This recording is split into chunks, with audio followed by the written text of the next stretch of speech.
ಕಮಲ್ ಹಾಸನ್ ಇನ್ನೂ ಕ್ಷಮೆ ಕೇಳಿಲ್ಲ. ಕೇಳಿ ಅಂತ ಯಾರು ಹೇಳ್ತಾ ಇದ್ದಾರೆ ಅವ್ನಿಗೆ? ಪದೇ ಪದೇ ಯಾಕೆ ಬೇಡ್ಕೋಬೇಕು ಅನ್ನೋದು? ಕ್ಷಮೆ ಕೇಳಿದ್ರೆ ಅವಕಾಶ ಕೊಡೋಣ ಅಂತಿದ್ದಾರೆ. ಯಾವ ಮನಸ್ಥಿತಿ ಇದು? ಆದ್ರೆ ಕನ್ನಡಕ್ಕೆ ಅವಮಾನ ಮಾಡಿದ್ದನ್ನ ಸಹಿಸಲ್ಲ ಅಂತಿದ್ದಾರೆ. ಇಲ್ಲಿವರೆಗೂ ಕೇಸ್ ಹಾಕಿಲ್ಲಲ್ಲ ಅಯ್ಯಪ್ಪನ ವಿರುದ್ಧ, ಅದಕ್ಕೆ ಸಮಸ್ಯೆ ಆಗ್ತಾ ಇರೋದು. ಕಮಲ್ ಹಾಸನ್ ಕ್ಷಮೆ ಕೇಳುವಂತೆ ಒತ್ತಡ ಇದೆ. ಭಿಕ್ಷೆ ಕೇಳಿ ಕ್ಷಮೆ ಕೇಳುವಂತ ಪರಿಸ್ಥಿತಿ ಇದೆ. ಕ್ಷಮೆ ಕೇಳಿದ್ರೆ ಕರುಣೆ ತೋರಿಸೋಣ ಅಂತಿದ್ದಾರೆ. ಅದೇ ಹೇಳಿದ್ನಲ್ಲ, ದೊಡ್ಡ ವಿಶಾಲ ಹೃದಯದವರು ಕನ್ನಡಿಗರು ಅನ್ನೋದೆಲ್ಲ ಅನಿಸ್ಕೊಂಡ್ಬಿಟ್ಟು, ಸ್ವಾಭಿಮಾನ ಬಿಟ್ಟು, ಮಾನ ಮರ್ಯಾದೆ ಬಿಟ್ಬಿಟ್ಟು ಆಮೇಲೆ ಕೇಳಿದ ತಕ್ಷಣನೇ ವಿಶಾಲ ಹೃದಯದವರು. ಕೇಳೋದಾಗಿದ್ದರೆ ಮೊನ್ನೆನೇ ಕೇಳಬೇಕಾಗಿತ್ತು ಸಾರಾ ಗೋವಿಂದ್ ಅವರೇ. ಕಮಲ್ ಹಾಸನ್ ಅವರ ವಿರುದ್ಧ ಆಕ್ರೋಶ ಹೆಚ್ಚಾಗ್ತಿದೆ. ಈ ಬಗ್ಗೆ ಮಾತನಾಡೋದಕ್ಕೆ ನಮ್ಮ ಜೊತೆಗೆ ಸಾರಾ ಗೋವಿಂದ್ ಅವರು ಇದ್ದಾರೆ. ಸರ್, ಯಾವ ಥರ ಇವತ್ತು ಪ್ಲ್ಯಾನ್ ಮಾಡ್ಕೊಂಡಿದ್ದೀರಾ ಅಂತಂದರೆ, 250 ಜನಕ್ಕಿಂತ ಹೆಚ್ಚು ಕನ್ನಡ ಪರ ಸಂಘಟನೆಗಳು ಬಂದು ಪ್ಲ್ಯಾನ್ ಮಾಡಿಕೊಂಡು, ನೀವು ಯಾವುದೇ ಕಾರಣಕ್ಕೂ ಕಮಲ್ ಹಾಸನ್ ಅವರ ಸಿನಿಮಾ ರಿಲೀಸ್ ಆಗಬಾರ್ದು ಅಂತಂದರೆ, ಅವರು ಕ್ಷಮೆ ಕೇಳಿದ್ರು ಕೂಡ ರಿಲೀಸ್ ಆಗಬಾರ್ದು ಅಂತ ಪ್ಲ್ಯಾನ್ ಮಾಡ್ಕೊಂಡಿದ್ದೀರಾ ಅಂತ ವಿಷಯ ಸುದ್ದಿ ಬಂತು. ತಮ್ಮ ಪ್ರಕಾರ ಏನು ಮಾಡಬೇಕು? ಎಲ್ಲೋ ಒಂದು ಕಡೆ ಕಮಲ್ ಹಾಸನ್ ತಪ್ಪು ಮಾಡ್ತಾಯಿದ್ದಾರೆ. ಆಗಿರೋ ಒಂದು ತಪ್ಪನ್ನು ಇಷ್ಟು ದೊಡ್ಡದು ಮಾಡ್ಕೋಬೇಕಾಗಿರಲಿಲ್ಲ ಅವರು. ಯಾಕೆಂದರೆ ಹಿರಿಯ ನಟ, ಎಲ್ಲ ಗೊತ್ತಿರುವಂಥ ವ್ಯಕ್ತಿ, ಅವರೇನು ಅನ್ಎಜುಕೇಟೆಡ್ ಅಲ್ಲ, ಎಜುಕೇಟೆಡು. ಅಂಥ ಒಬ್ಬ ಕಮಲ್ ಹಾಸನ್ ಇವತ್ತು ಅಂಥ ಮಾತುಗಳನ್ನು ಆಡಿದ್ಮೇಲೆ ಕನ್ನಡಕ್ಕೆ ಕ್ಷಮೆ ಕೇಳಬೇಕಾಗಿತ್ತು, ಕೇಳಿಲ್ಲ.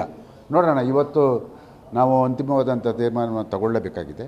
ನೋಡೋಣ, ಎಲ್ಲರೂ ಬಂದಿದ್ದಾರೆ. ಖಂಡಿತವಾಗಿ ಏನು ಕನ್ನಡ ಪರ ಸಂಘಟನೆಗಳಲ್ಲ, ಅದು ಫಿಲ್ಮ್ ಚೇಂಬರ್ ಜವಾಬ್ದಾರಿ ಕೂಡ ಹೌದು. ನಾನೊಬ್ಬ ಕನ್ನಡ ಪರ ಹೋರಾಟಗಾರನಾಗಿ ಮಾತಾಡ್ತಾಯಿದ್ದೀನಿ.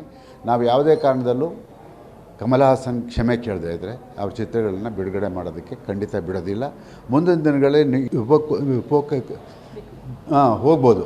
ಆದರೆ ಅಲ್ಲೇನೋ ಒಂದು ಕಡೆ ಅಲ್ಲಿಯ ಜನ, ತಮಿಳಿನ ಅನೇಕ ಜನ ಕಮಲ್ ಹಾಸನ್ಗೆ ಸಪೋರ್ಟ್ ಮಾಡ್ತಾಯಿದ್ದಾರೆ. ನೀವು ಯಾವುದೇ ಕಾರಣದಲ್ಲೂ ಕ್ಷಮೆ ಕೇಳಬಾರ್ದು ಅಂತ ಅವ್ರ ಮೇಲೆ ಪ್ರೆಷರ್ ತರ್ತಾ ಇದ್ದಾರೆ ಅಂತ ನನಗೆ ಗೊತ್ತಾಯಿತು. ಹಾಗಾಗಿ ಕಮಲ್ ಹಾಸನ್ ಅದನ್ನೆಲ್ಲ ಬಿಟ್ಟು ವ್ಯಾವಹಾರಿಕವಾಗಿ ಅವರು ಮಾತಾಡೋದನ್ನು ತಪ್ಪು ಅನ್ನೋದನ್ನು ನಮ್ಮ ಕನ್ನಡಿಗರಲ್ಲಿ ಕ್ಷಮೆ ಕೇಳಿದ್ರೆ ಅದಕ್ಕೆ ಒಂದು ರಿಯಾಯಿತಿ ಖಂಡಿತ ಕನ್ನಡಿಗರು ಕೊಡ್ತಾರೆ. ಆದರೆ ಉದ್ದಟತನ ತೋರಿದ್ರೆ ಯಾವುದೇ ಕಾರಣದಲ್ಲೂ ನಾವು ಪಿಕ್ಚರ್ ಬಿಡುಗಡೆಗೆ ಅವಕಾಶ ಕೊಡೋಲ್ಲ.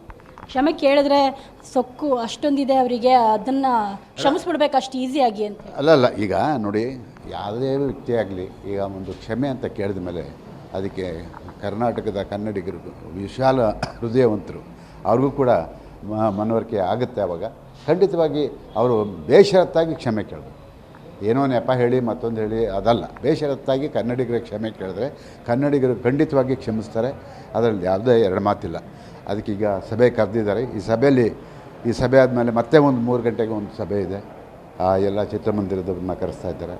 ಅದೆಲ್ಲ ನೋಡ್ಕೊಂಡು ಮುಂದಿನ ದಿನಗಳಲ್ಲಿ ಇವತ್ತು ತೀರ್ಮಾನ ತಗೊಳ್ತೀವಿ. ಸೊ ಇದು ಸಾರಾ ಗೋವಿಂದ್ ಅವರ ಮಾತಾಗಿತ್ತು. ಕ್ಯಾಮ್ರಾ ಪರ್ಸನ್ ಯಶವಂತ್ ಜೊತೆ ಭಾರತಿ, ಪಬ್ಲಿಕ್ ಟಿವಿ.